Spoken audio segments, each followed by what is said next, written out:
death toll rising right now from a newly discovered respiratory virus that health officials are calling, and I'm quoting them now, a threat to the entire world. The big reason the World Health Organization is so concerned about this virus is there is no known treatment at the moment. We're going to begin this half hour with a new and deadly virus that a top public health investigator calls a threat to the entire world.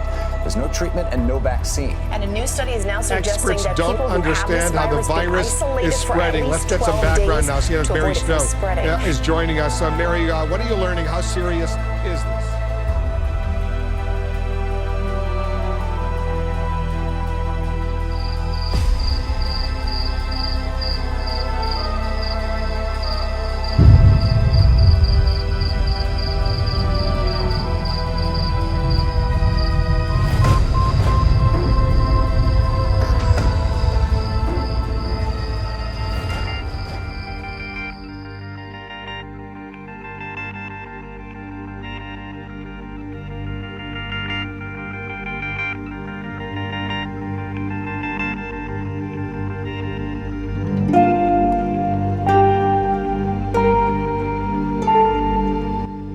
We refer to it as the Great Cull. That was over 50 years ago now. What happened seemed like a plausible consequence of our actions, but how we managed to survive makes me wonder if there wasn't some small intervention along the way.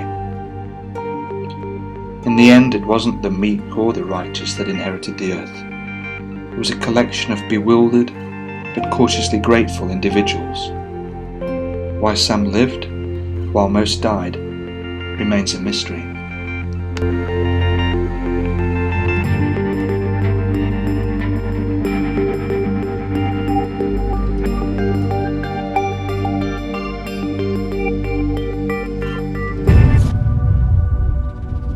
It's crazy how obsessed we'd become with disaster and Armageddon. We were spending billions of dollars producing disaster movies, and we were spending billions of dollars paying to watch disaster movies. All of us immersed in a fantasy catastrophe, and when confronted by the real disaster, we dismissed it as politics and posturing for hidden agendas.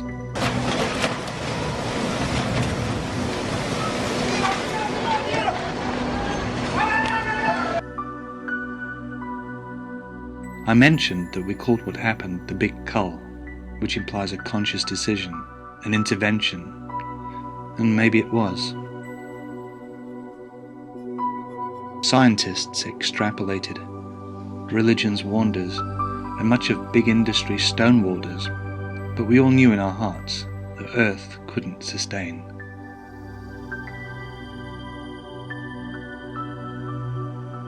Humanity had an insidious greed, an addiction. But we had it under control, really. It was an unquenchable thirst for more at any expense.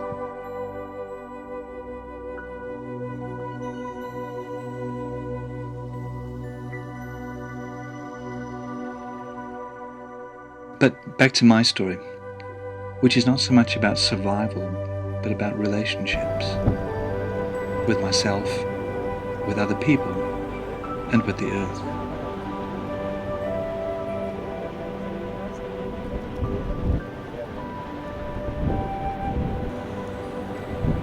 I think that the implications of surviving were the scariest part, far scarier than battling through the cull.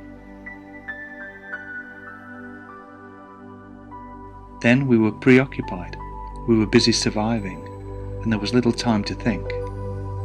But afterwards, when the dust settled. Don't get me wrong, there was plenty of real stuff to occupy the days with. The thinking and questioning was big, but so was getting to tomorrow. All this space and just handfuls of people.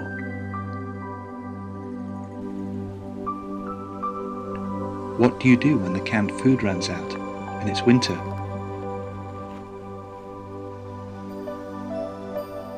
I never made it to the finals of Survivor.